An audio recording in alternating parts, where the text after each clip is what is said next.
शाळेतील दिवस आठवलं की सगळ्यांना आपल्या एक गोड आठवणी आठवतात. पण सर्वांसाठीच त्या सेम आहेत का? नाही.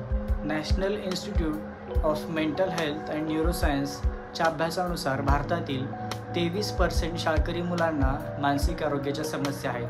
त्याच्यामध्ये एन्झायटी असेल, डिप्रेशन असेल, बिहेवियरल प्रॉब्लेम्स असतील, अशा समस्या आहेत. अशा समस्या असण्यापाठीमागे अनेक वेगवेगळी कारणे आहेत.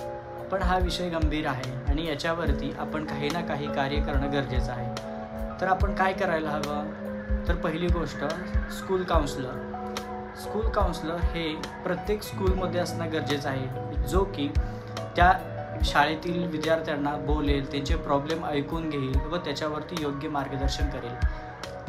पालक म्हणून आपण काय करू शकतो? तर मुलांना वेळ देणं, त्यांच्यासोबत बसून चर्चा करणं, त्यांना समजून घेणं.